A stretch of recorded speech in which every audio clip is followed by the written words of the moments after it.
truthfulness or to do any of these things, you have to regard it as not just something that changes your consciousness, but something that changes the world. The collective consciousness? Not even that, just the only vector by which the world gets changed is through your consciousness. Mm-hmm. Yeah, that's so true. If you change your consciousness, oh, holy shit, you changed the world. That's true. It's the only way the world ever gets changed. But then you can get schizophrenic or delusional or dreamy. Right, and so changing your consciousness towards the schizophrenic end is where you want to go away from, probably. And you want to go more towards it in such deep connection of the world that you can affect it more clearly. And so it's the only way that you change the world is through magic, pretty much. Magic, yeah. Oh yeah. These things that refine. It might be that you're just like getting marginal benefit from these mystic rituals at some point of coherence, but I think that almost everyone has miles to go. And the power of it, I didn't realize how deep it was. And what's the key insight is also that actions in the world are often mystic rituals themselves. So creating something is a mystic ritual. A lot of these actions in the world can themselves be rituals, and alignment is a mystic ritual. The what? Alignment, or right. The other realization to drop on this is that this whole world is your mind, and as you walk around this world, you are walking around, discovering, exploring your own mind. And when you connect to people, you're connecting two parts of your mind, because it's a matter of who you find you to be. And with the proper context, your mind can embrace larger and larger things. I have the world's largest collection of seashells. They're kept on all the beaches of the world. It's kept on all the beaches of the world. It's like that spirit of self-realization and knowing where your mind is and who this whole situation is. Like, you are my mind, I'm your mind. It's all just the mind. And why this vantage point seems to be privileged is unusual, but that's why it's special. That's why you're special. You're the only person who looks out from behind your eyes. That's why these eyes are special. So, in conclusion, the naming situation of clustering people and resources around it, there's no break between that in a societal standpoint and the break in your mind. When you name something in your own mind, it clusters the resources in your own mind around it. And it allows you to start to to create a schema by which it can be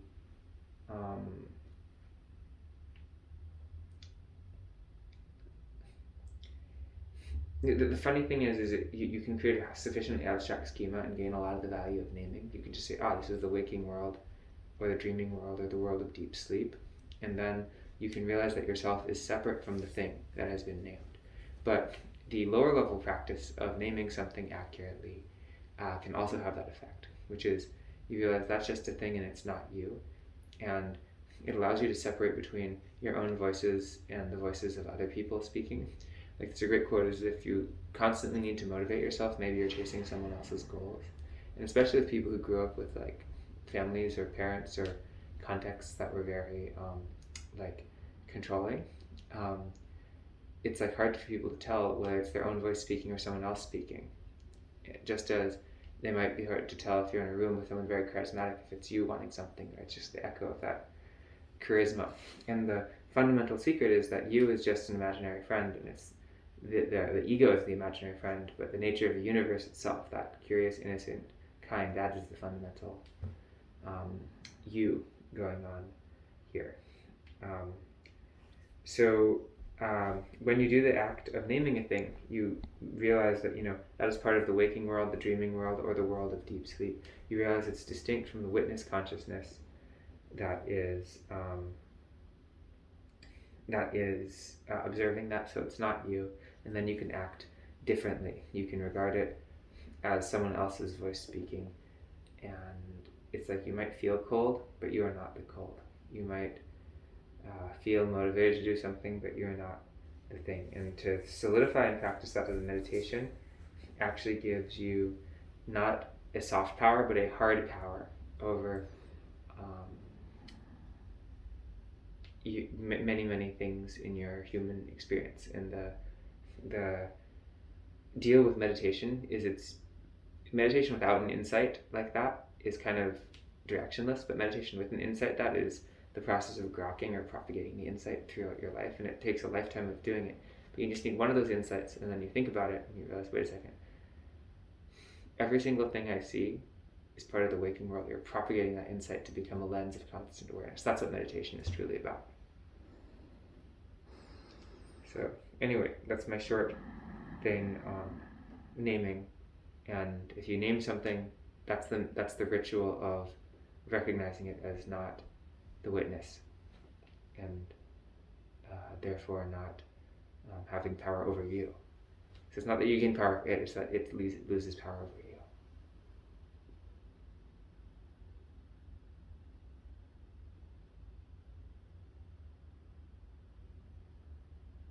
And the side effect is it can build the support group, either internal or external, around that thing. So you can all be the witness. It's not just your witness, but everyone's witness can come together and look at the thing.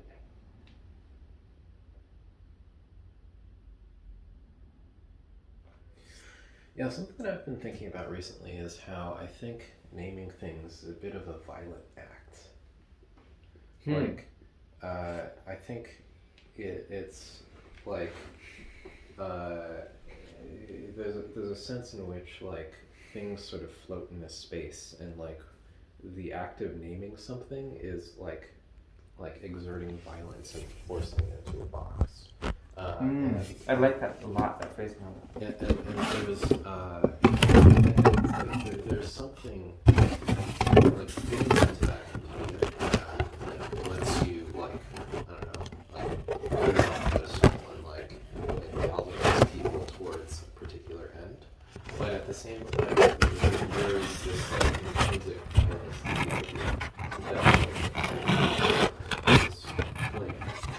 it's reductive in a sense. Like, and you find situations where like you have a concept, you associate it with like the named concept is a little bit less than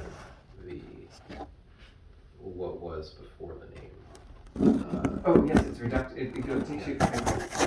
If the doors of perception were cleansed, you would see everything as it is infinite. The schemaless interpretation of the thing, the direct perception of the thing, is infinite, unjudged, and not positive or negative, but like the ultimate truth of the thing. Yeah, and so like, I don't know, something that I've been thinking about is just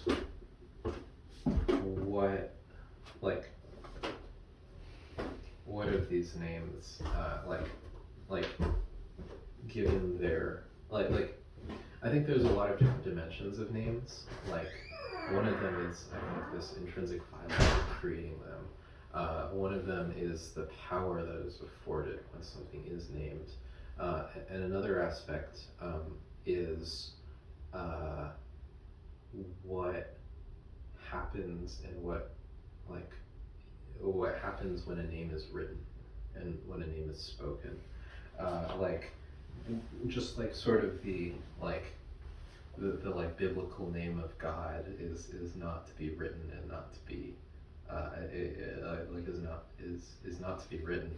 Like I think having a name and like transmitting it, allowing it to like transmit through unsacred media, like inevitably lends to corrupting the association of like names like kind of go both ways. Like once it's something that can be serialized into some sort of medium, you also, as a side effect, allow the characteristics of the medium to like influence the idea that's associated with it. And so like that's the reason in my like weird programming language concept, like objects are transparent like or opaque identifiers, is because like I want to build something that like where names like are unique, and like there is only one way to like reference an object. There isn't like euphemisms for a thing. And I think when you have euphemisms for a thing, it becomes harder to trace the exact origin of an object. And so, like, yeah, like, I don't want objects and their references to get corrupted by euphemism, if that makes sense. Yeah, and so what you'd say is like with a variable or something like that, you would like, would you say you wouldn't be able to name a variable, but you have to point to it with some weird hash or something? Exactly. Like, so the thing is, like, it's sort of like, yeah, because like when you think about like computers, you have certain things that are like in the realm of code where you have proper references, right? That the compiler can resolve and ensure that like backlinks and forward links are like referencing the right things. But like once you like go into the realm of documentation, right? Like then you have words that describe functions, right? And like there's nothing tying those two concepts together. They may have been representing the same idea to the start, but like they become decoupled because of the fact that you can write down a name, right? You can decouple, disentangle these two concepts. And as they disentangle, you like lose the coherence of that idea. So I mean, you have to talk to Linus about this, just because he's a constructed languages guy, and he's written his own constructed language among other things, and done a lot of things with it. And he's done all kinds of esoteric insanity with this. Like his language has there are no verbs in his language. It's just like you don't throw a ball, you be the kind of person who's throwing a ball. Interesting. And he's also talking about a language where you have to specify like the origin of a given action. Like if it comes from, if you want to eat something, you can say, oh, you know, my body wants to eat something, or you know, my mind wants to eat something, but you can't. You have to specify. So you're forced to consider specifically where it's coming from. Interesting. Yeah. Yeah, I think that's interesting. Anyway, so I've been thinking a little bit about names, and like, I like there's also the whole like I feel like I've been thinking a lot about like the evolution of like computing systems and like the drive towards like making things compatible with other things being like a corrupting influence. So like the Unix philosophy I think is a little bit of a cancer because you have like this bias towards like plain text, and text is the sort of thing that makes it so that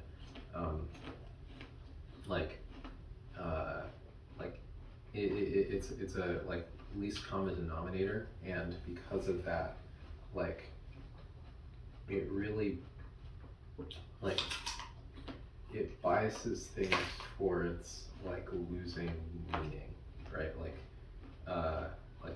meaning gets lost in that conversion to such a low level format. And would you say that all serialization sucks, basically? I mean, what do you think about JSON files?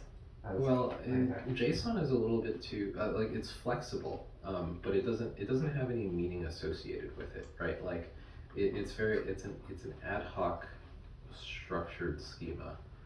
It's kind of like CSV. Like CSV also doesn't really have meaning, and so like that's kind of the problem. Like one of the things that I thought was interesting was like XML, at least theoretically, had all these like schema declarations, but of course nobody ever actually used it in that way. XML and S whatever. Yeah, like none of that was ever really like a computer readable like sort of official thing, or it never really got used that way, so it never really had that sort of power. But like I think there's a world in which like ideally all systems could talk to each other using like with like some I don't know like I think ideally things could talk to each other and really really know like what the things were I like reference in a way that isn't like a euphemism that corrupts the like true name of things. And like you kind of have to create a walled garden in order for such a situation to flourish, because compatibility with existing systems tends to like force you to deal with slurs. So, like, what's something that you'd want to build with this language? What? What's the thing you'd want to build with this language? So. By the way, I also want to just to throw another thing out there. Is I like to regard one model that's very powerful for me is the model of tension systems, which is become aware of the tension systems in your body, your mind, and the world around you that are causing things to move. Yeah. And this is pretty analogous to David Dalrymple's essay on how I think about math, or his presentation. Interesting. Where it's like every equal sign is basically an edge in the graph. Yeah. And it's a constraint logic programming thing. Yeah. When you add a bunch of equations and so on and so forth. Yeah. And there's like a multiplication is like a box that's a label on the edge. Yeah. And a type of relationship. And what you're saying. Did I ever show you my calculator? No. I made a calculator once that where equals actually means equals. And so it defines a constraint? Yeah. So all the computation happens through autocomplete, and like it basically spell checks your equations to make sure that your constraints are like constraints in the whole system.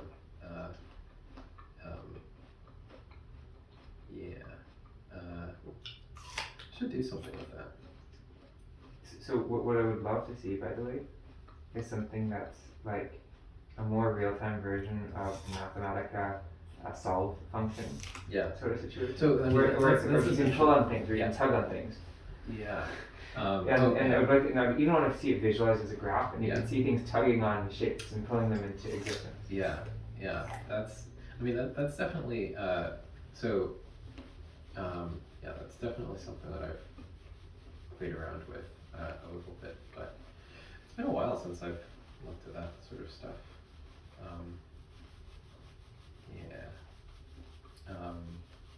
But anyway, names, things, objects, equations, equals. Yeah. So like I think the dominant lens that I kind of see things as kind of the Marshall McLuhan-y medium is the message. By the way, bizarrely, the book is actually the medium is the massage. Well, the saying is the medium is the message that predated the medium of the massage. When he wrote the book, there was a typo, and he actually liked the typo better than the original title, so he forced the editor to actually title his book that way. I see.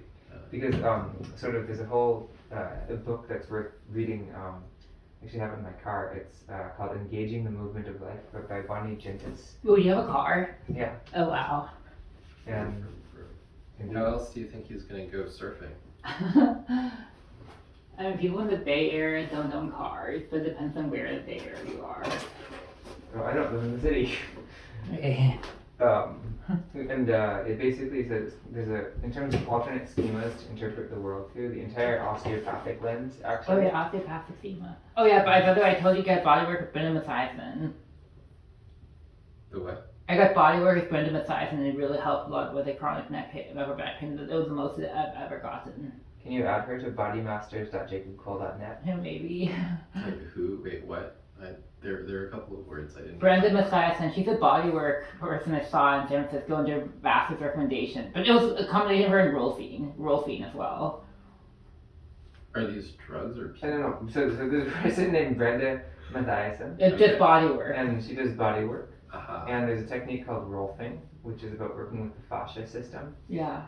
And it can have profound mental and physical effects in a way that's more long-term than you'd expect. It switches the balance of your internal ecosystem in a lot of ways. Wow, you already knew this before I said it? Yeah. Oh, wow. Wow. Yeah, Kevin, I'm really interested in where you're at on the mind-body connection these days, honestly. Any updates? I'm alright.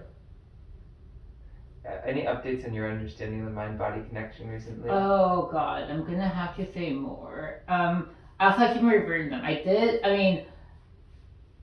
Um, I mean, what you said before was actually kind of right. The world is the rest of the body. The world is your mind, but then whether your mind decays and you're not as sharp as you once was, the world still your mind. It probably is, but um, it's just a metaphorical way.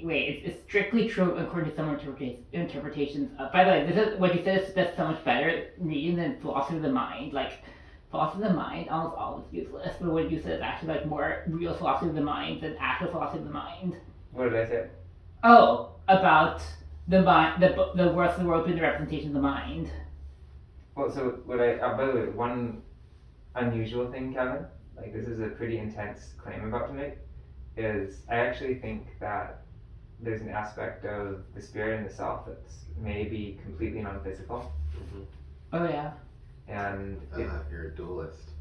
uh, yeah, and it's a reflective situation. It's like this universe is fundamentally a spiritual situation going on because we could all be zombies, but we're not.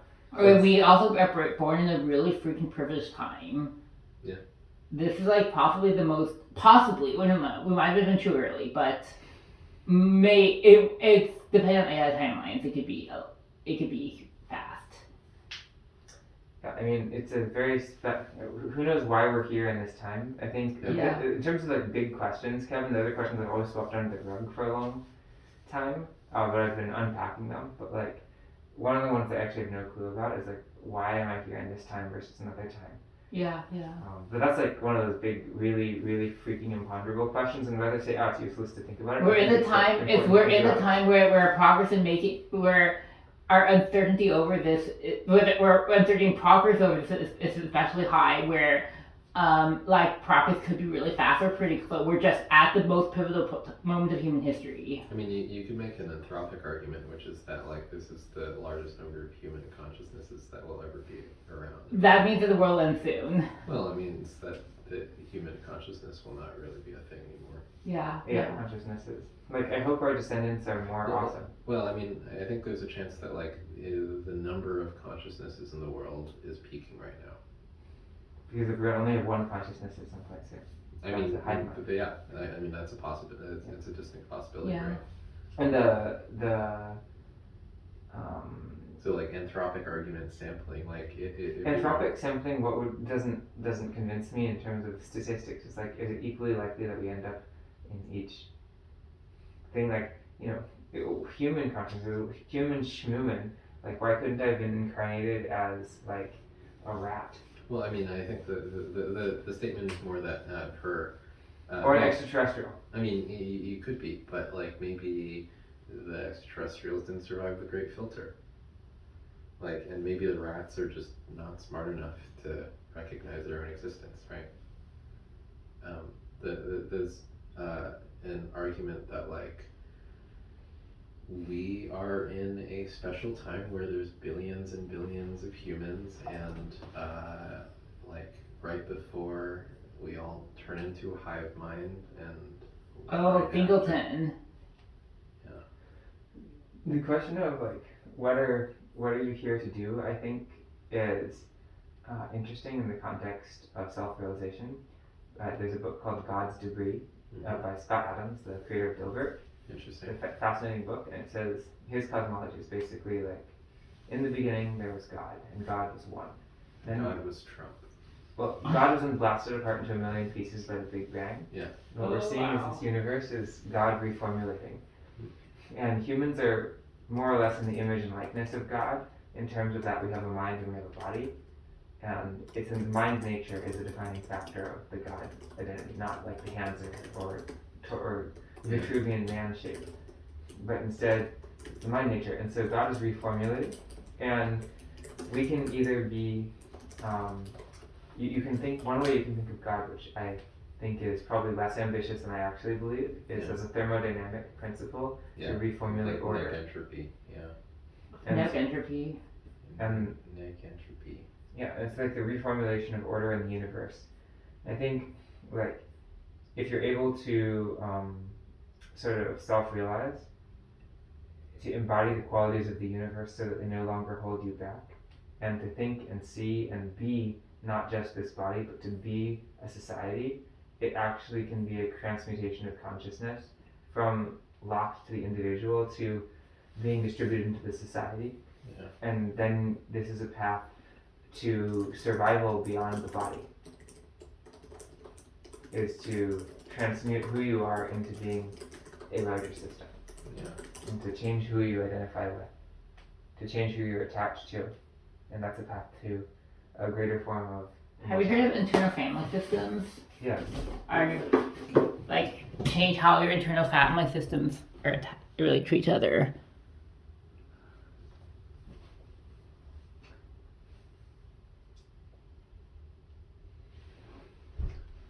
If we have external family systems is where I would take that line of reasoning. In that it's about releasing, seeing things truly, seeing the truth of things is sort of like the essential thing, I guess, that I would say is like I'd add to the typical shtick on internal family systems. It's like truly seeing who you are. It's all it is. And also Gandhi has a quote of truth force, satyagraha. This is the thing that on a sort of trivial level allows like peaceful protesters on the side of deep righteousness to stand up against incredible abuse and feel really, really good and mystically okay about it and achieve a greater consciousness than they ever could separate from alignment with that truth force. And the idea is just the act of truly perceiving what and who you are. That means that you can realize things, but movement is not something that you do, it's something that you are, and therefore you have the path to wu wei or effortless effort. Because stillness, true stillness isn't stasis. True calm is not peace. Sometimes it is, you are a storm. To be in the nature of your storm is to be truly still. Interesting.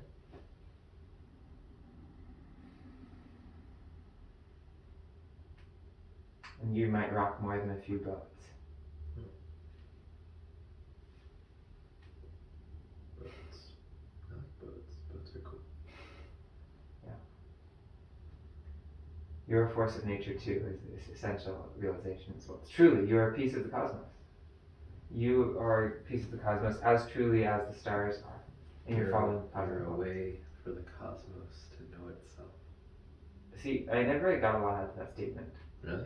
It just didn't have any functionality for me. You just need to say it more in Carl Sagan's voice. So what I like about Carl Sagan, I think this is a key additional Mostly insight. just like his voice. Oh, yes, so this is the key thing. So the deal with Carl Sagan, it's like, who cares if he's the most, like, genius physicist at computation? He's enlightened. What you're doing is you're talking to the Buddha, except he's an astronomer. Yeah. And you're getting the cosmic message, which is like the universal nature straight through the guy. Yeah. And so that's what's compelling about these folks, is that they are expressions of the cosmic order. And God, who cares if they're super brilliant or not? It's just that they are in touch with the pure cosmic message, and if you listen to them, you receive that message in a very clean way. Yeah.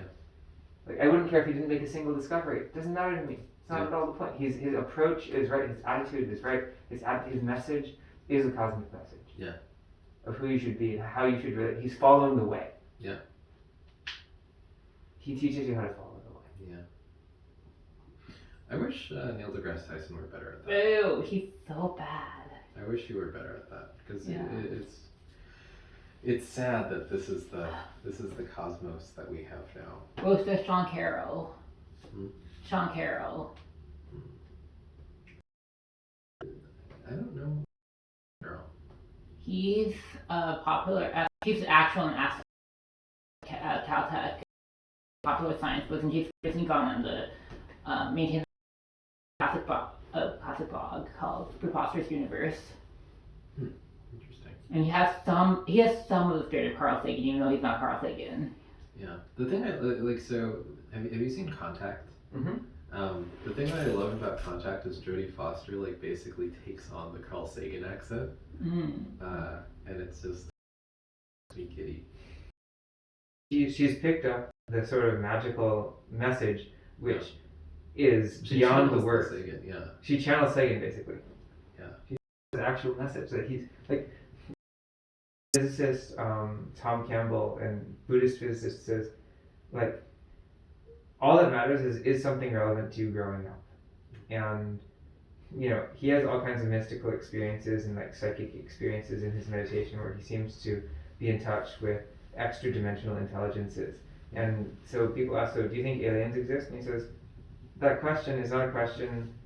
If I were to take that question too seriously, it would tell me that I'm not focused on the right things. What matters is it relevant to me growing up to speculate on this? No. And only if it's relevant to you growing up is his deal. Otherwise, why are you doing it? What's the deal? Interesting. It's like, this is not about appeasing an inquiring ego in a sort of childish way. It's about yeah. I mean, there's a great quote by in Taoism, which I think is essentially captures it, which is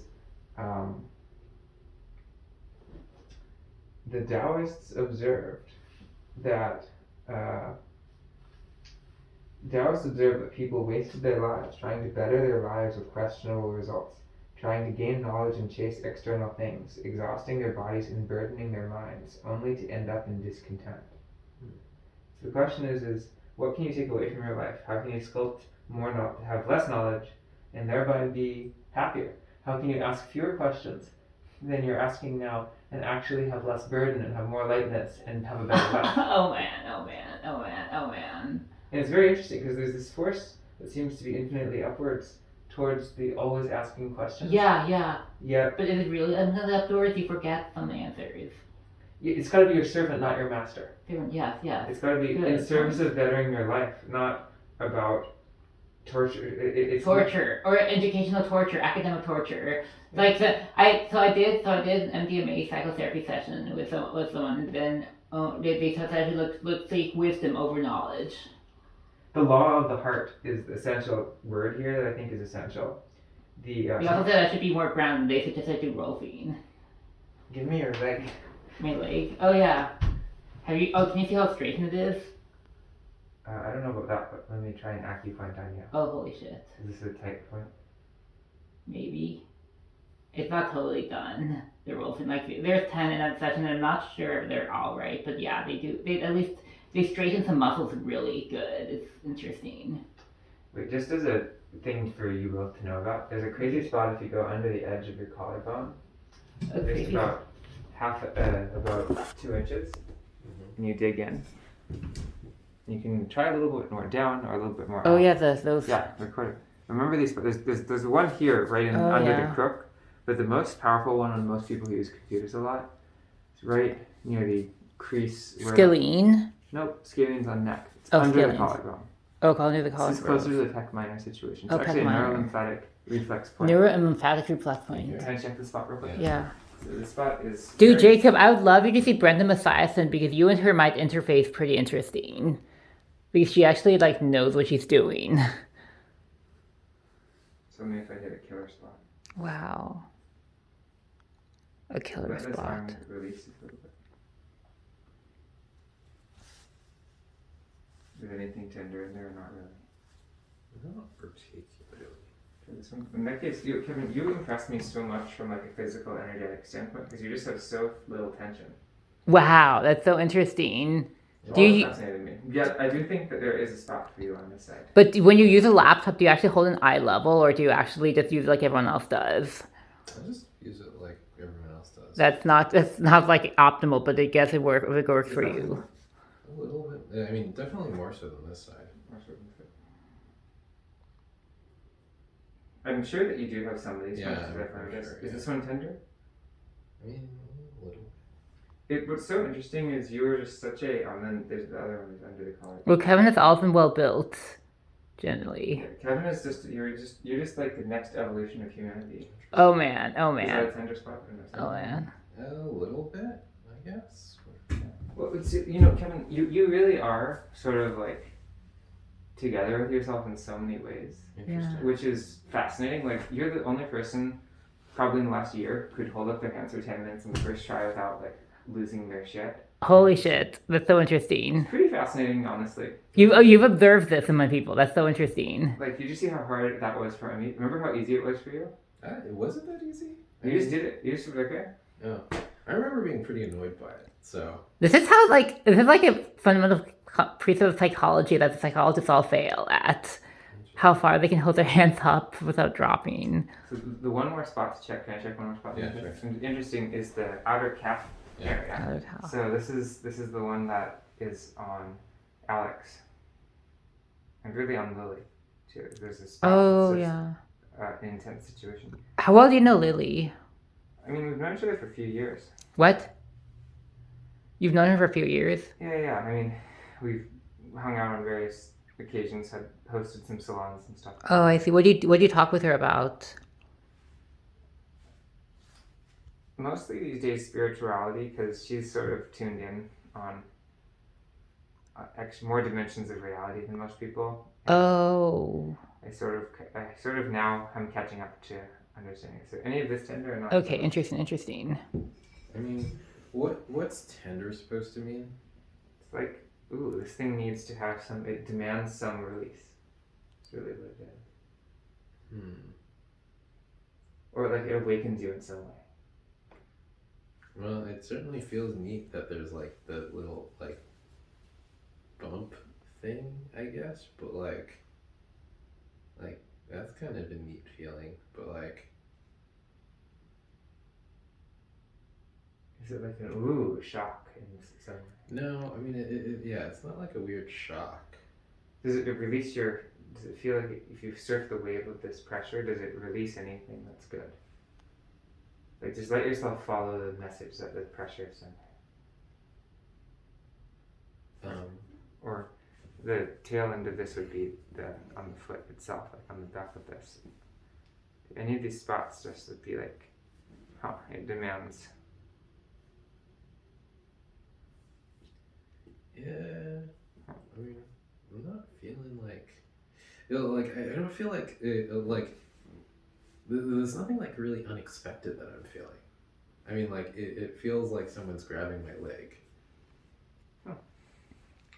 Most people do this and they're like, holy moly, I've needed this for years or something like that. But Oh, yeah. it might just like that's what you do say most of the time, Alex, right? Yeah. But Kevin just doesn't need it. Yeah. But at the same time, I think you should open yourself to surfing the Yeah. wave of whatever is here, because it might be that you're just suppressing whatever the situation Yeah, is. I mean, because I feel like my mom definitely like feels this sort of stuff, right? And she like definitely like she goes to all sorts of like acupuncture and like whatever type things, and she like definitely feels it and is definitely convinced that it makes a difference on me, but like I'm not sure I like really recognize it.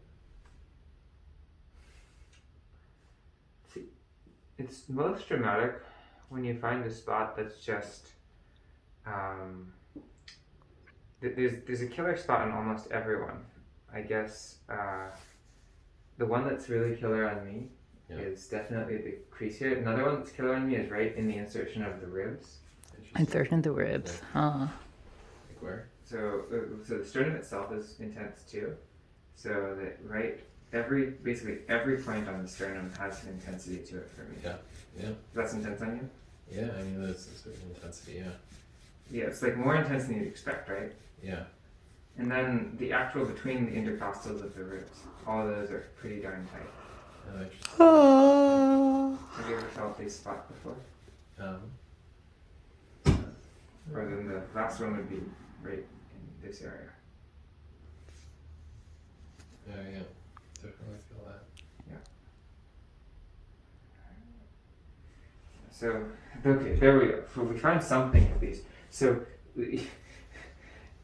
what's funny is that they describe the state of true enlightenment of when you blasted open all your acupoints, meaning that all your energy and health channels have gone so strong that just opened up every acupoint, and then it said that you can see through every acupoint like you can see through an eye, because they're called apertures in Taoism. And Interesting. your spirit can just regard the world directly.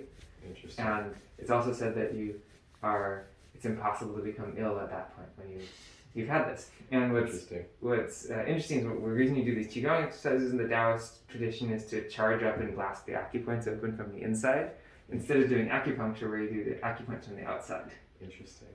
So that's the deal of qigong acupuncture and stuff. Interesting. But it said even if the tiniest acupoint, like your little toe, is locked, everything is locked. Interesting. But it has to be every single point is open. There's like hundreds of them. Interesting. So you can always trace down the sternum. It's very bizarre Yeah. intensity, right? Yeah. I wonder why.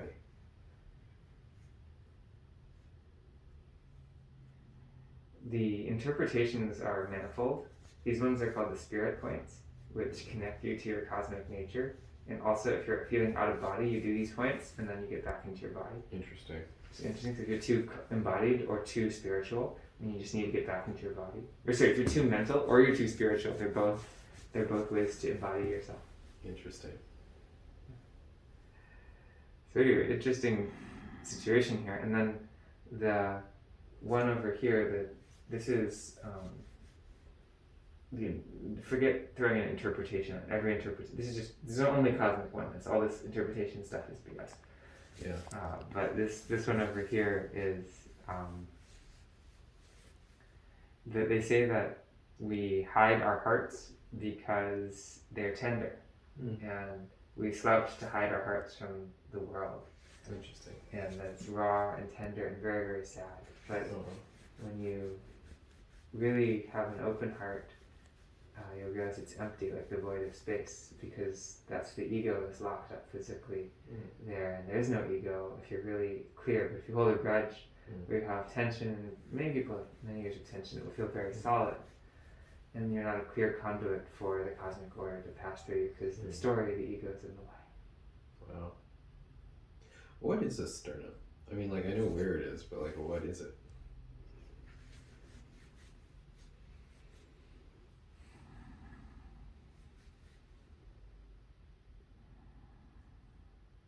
I just don't really have a very good sense of like my musculoskeletal system.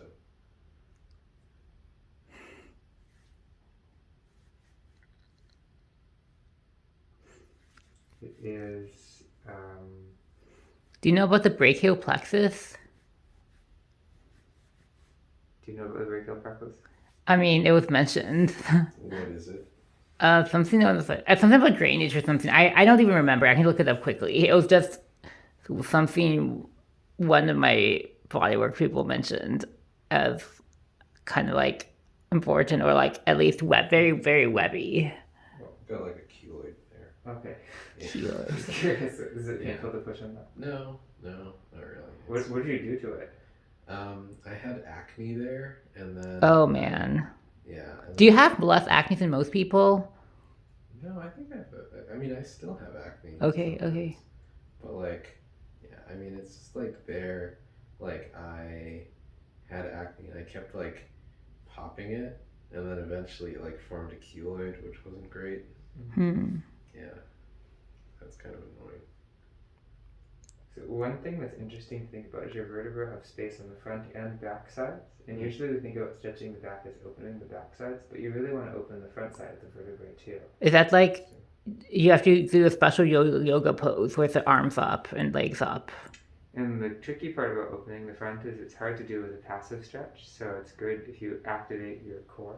Activate your core. And then you can at the same time open up, because it will pull down on the rib cage and cause the space between the bones to unfold. But it's also an emotional release that helps this, because if you're not ready for the emotional side, you're going to lock it down again. Because it's about opening the back part of your heart. And to open the heart physically has a very strong emotional effect for most people. Interesting. Yeah, so I'm a dualist these days. I think that we have a spiritual nature beyond the body, but it's all fractally reflected everywhere. So it's all feedback loop. Interesting. The body can have emotions, the spirit can have emotions. Do you think some people have more spirits than others? Some people more, much more conscious than others. I think you can. The whole point of qigong is to increase your amount of Okay. consciousness and to sort of step more deeply into. But also, the other key real update on physics is, I think, the only way to think about the world that's reasonable, as being in it, to live in it, is that we all have psychic powers, and if you're not impressed by the fact that you can think and your finger lifts up, you're not going to be impressed by anything. You know? Like, that's a freaking telekinesis. It's like, I have crossed the largest bridge in the universe, which is the bridge from the subjective realm to the realm of atoms. Yeah. It's no big. If you're not impressed by the fact that you can think and lift your finger up, who cares if you can think and lift a chair up? Yeah, it is weird. I mean, it's weird. It's definitely weird. Yeah, we also have like remote viewing. Like, you can say something over there, and I can sense it. Or it's rather, I can feel something right here and I can sense it. That's just as weird. It's like, wait a second, I can feel something on my skin? It's like, that's bizarre. Like, it's just crossed the psychic to the physical realm. And That's what, so as I listen to you speak, who is speaking? Well, it's your main soul, which is a fragment of the universe. The cosmic message of the main soul is to sing. Yeah. hello. Pretty alright. Hanging out with Jacob Cole and Alex K. Chen. Yeah. Who is that, Guillermo? No, this is Connor Duffy. Oh, Connor, holy shit. Yeah. Holy shit, it's like a mini meetup again. Yeah, how's it going, Connor?